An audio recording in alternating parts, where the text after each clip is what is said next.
kalau ada sekolah-sekolah yang meminta murid-muridnya melakukan bimbingan belajar, bahkan bayar untuk bimbingan belajar, bilangkan, tolong diberitahu tidak ada gunanya sama sekali. Vaksinasi guru menjadi kriteria untuk mewajibkan sekolah untuk tatap muka. Vaksinasi tidak menjadi kriteria untuk boleh tatap muka. Semua di zona PPKM level 1 sampai 3 boleh tatap muka. Nggak perlu memikirkan, nggak perlu ada konsiderasi vaksinasi apa tidak.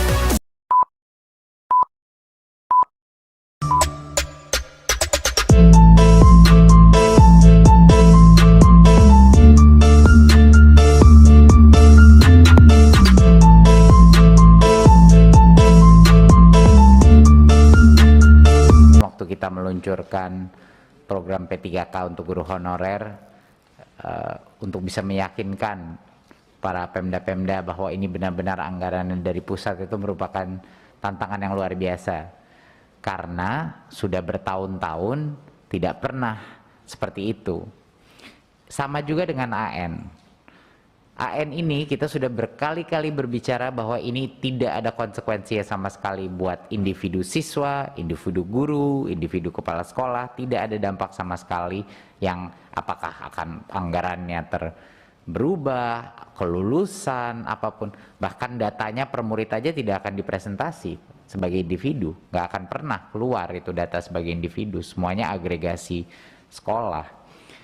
Ini karena bertahun-tahun sudah dikondisikan dengan ujian nasional sebagai sesuatu hal yang menyeramkan, dan kalau angkanya rendah itu pasti ada hukumannya, ya kan? Mungkin pemdanya nggak akan suka dengan kepala sekolah dan lain-lain. Ini harus kita basmi bersama persepsi ini. Jadi mohon bantuan Komisi 10 untuk menjelaskan kepada semua dapil-dapilnya, kalau ada sekolah-sekolah yang meminta murid-muridnya melakukan bimbingan belajar, bahkan bayar untuk bimbingan belajar, bilangkan, tolong diberitahu tidak ada gunanya sama sekali. Tidak ada gunanya sama sekali. Bahkan saya mendengar ada beberapa sekolah yang meminta muridnya untuk beli laptop untuk latihan AKM.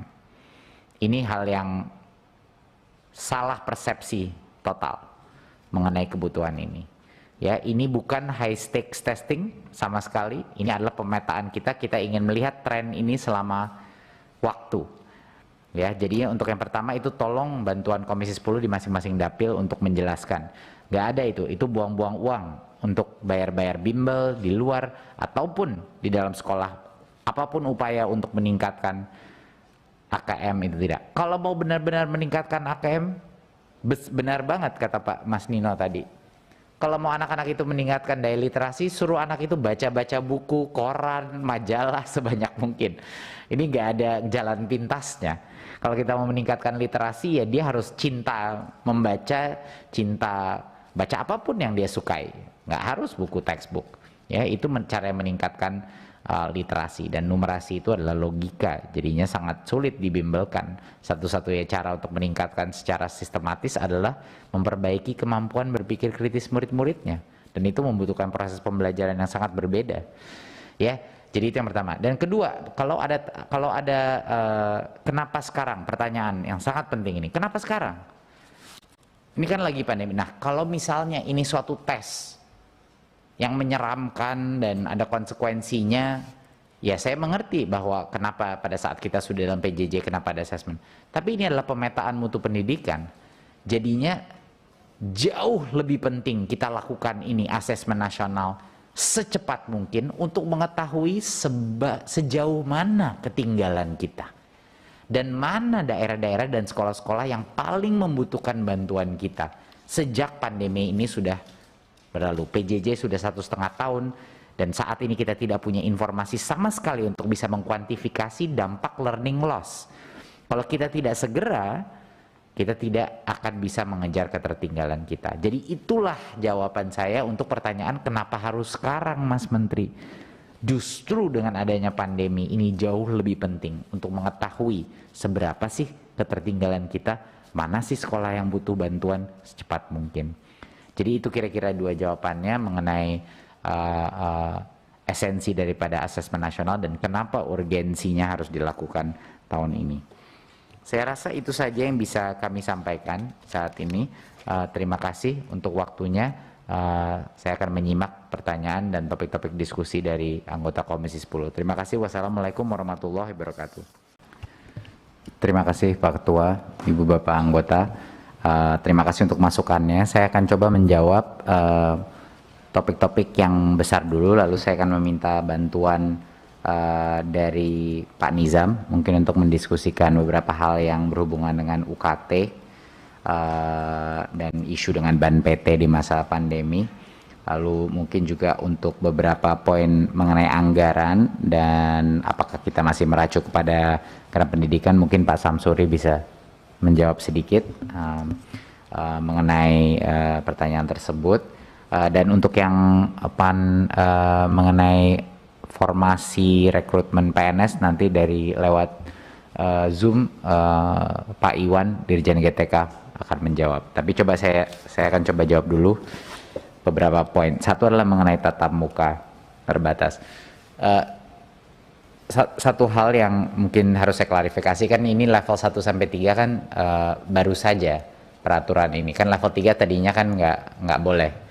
Jadi ini baru seminggu ini yang ada relaksasi. Jadi bukannya ini gap dari 63%, 26% itu memang baru saja Pak. Jadinya sekarang harus kita tekan karena baru dibuka gitu. Tapi kita harus mengekspektasi, jangan salah bahwa bahayanya adalah semua daerah di level 4 nggak siap-siap. Tiba-tiba dia jadi level 3, lalu dia berminggu-minggu lagi, berbulan-bulan lagi untuk preparasi.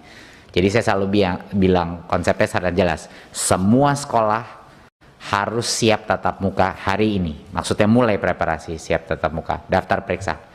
Dimanapun, provinsi manapun, status manapun. Pada saat dari 4 itu dia pindah ke level 3, jadi dia udah siap untuk segera melakukan tatap muka. Yang kedua adalah klarifikasi sekali lagi. Vaksinasi sama sekali tidak menjadi kriteria untuk boleh membuka sekolah.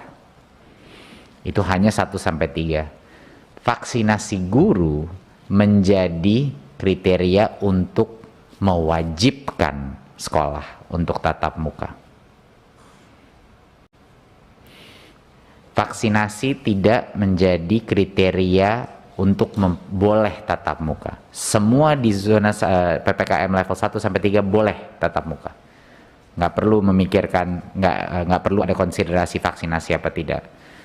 Tapi bagi sekolah yang guru dan tenaga pendidikan sudah lengkap divaksin, dia wajib menyediakan opsi tatap muka di 1 dan 3. Itu adalah kontennya SKB 4 Menteri. Ya. Jadinya di level 1 sampai 3 semuanya boleh. Tapi ada yang wajib. Wajib itu yang sekolahnya guru-gurunya sama tenaga pendidiknya sudah vaksinasi, bukan muridnya. Guru-gurunya. Kalau kita menunggu sampai murid, ya mungkin kita bisa 2 tahun, 2,5 tahun lagi baru mulai tatap. Jangan lupa subscribe dan like serta komennya dan share ke semua grup yang kalian punya. Tatap muka, dan itu udah nggak bisa. Sekarang udah itu nggak bakal bisa kita kejar ketertinggalannya. Jadi kita tidak punya opsi. Kita harus sekolah di dalam kondisi virus ini, gitu. Itu adalah realitanya, Bapak Ibu. Jadi semoga itu bisa memperjelas tadi komunikasi publik ya. Jadinya itu sudah SKB 4 Menteri. Jadinya untuk sekolah-sekolah di level 1 dan 3 yang gurunya sudah divaksinasi dan tidak memberikan opsi tatap muka, dia melanggar peraturan SKB 4, melanggar peraturan pemerintah pusat. Jadi itu mohon diperjelas. Saya ingin bahas tadi satu poin mengenai kuota dan saya ingin menceritakan sedikit sejarah daripada optimalisasi yang kita lakukan. Setiap kali kita mengeluarkan bantuan kuota itu selalu kita benarkan lagi prosesnya. Salah satunya untuk memastikan tidak ada sisa ini kan adalah kita pindah dan mendorong dan negosiasi untuk kuota umum. Karena kita sadar dulu bahwa kuota belajar yang cuma boleh menggunakan beberapa platform itu menghasilkan sisa yang lebih besar. Nah, apakah kita bisa bayar per use? Itu kan pertanyaan dari Bu Mesti tadi. Bayar per ini ya, nggak mungkin Bu, karena untuk mendapatkan harga yang jauh lebih murah kita harus beli di depannya, itu adalah kontraknya dengan telco. Jadinya kalau misalnya kita mau bayarnya cuma per unit penggunaan, ya nggak ada diskon, pasti kan, masuk akal kan Bu. Jadi kalau kita membayar sesuatu dengan volume yang sudah tergaransi, baru kita, makanya alasannya kita dapat diskon besar. Kalau tidak, kalau cuman per penggunaan, ya jelas kita bakal bayar harga pasar, gitu. Jadi itu yang konsekuensinya, kenapa alasannya. Tapi dua hal yang kita lakukan Bu untuk meringankan, satu adalah pindah kuota umum. Kuota umum tuh habis biasanya, jauh lebih banyak. Ya, dan kedua yang kita lakukan, yang nggak aktif di ronde pertama itu udah keluar dari daftar kita. Kita nggak akan pernah kasih dia kuota lagi untuk ronde berikutnya. Hanya yang menggunakan sampai signifikan menggunakan di ronde berikut sebelumnya. Makanya angkanya turun Bu. Makanya angkanya turun sedikit dari berarti 35 juta jadi 26 atau karena kita ingin memastikan bahwa yang benar-benar efektif saja menggunakannya.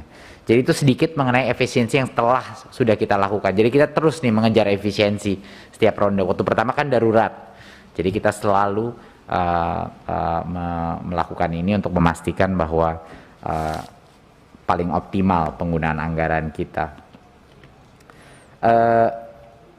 Tadi ada satu poin mengenai apakah riset dan inovasi bisa mendapatkan SKS. Jawabannya iya, karena ini udah kampus merdeka sekarang. Jadinya semua jenis riset, bukan cuma magang, semua jenis riset itu bisa menjadikan full SKS. Jadinya kita mengambil posisi seperti yang Mas Iwan bilang, bahwa kita akan terus berjuang untuk formasi CPNS walaupun itu keputusannya ada di Kemenpan-RB.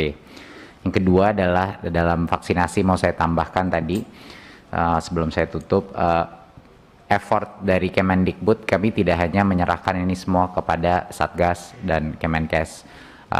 Hampir mayoritas ya bisa dibilang sukarelawan ya Pak Nizam, dari program vaksinasi maupun tracing dan testing itu datangnya dari perguruan tinggi kita. Jadi kita mengerahkan pasukan dan menyediakan fasilitas-fasilitas ya, baik dari perguruan tinggi yang ingin membuka, tapi tentunya leading sektornya itu ada di Kemenkes dan Satgas untuk pelaksanaan, dan juga dengan pelibatan TNI dan Polri. Jadinya kita nggak duduk saja menunggu vaksinasi, kita langsung jemput bola untuk menambahkan tambahannya.